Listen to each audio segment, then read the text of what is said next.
ए महानगरपालिका या राष्ट्रिय सभागृह सब मतगणना जिया चंगुदु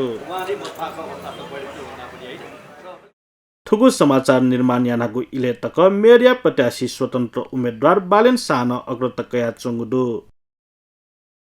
अथे नेपाली कांग्रेस या उम्मेदवार सिर्जना सिंह लिउ लाना चंगुदुसा नेकपा एमाले पाखेया उम्मेदवार केशव स्थापित लिया लिउ लाना चंगुदु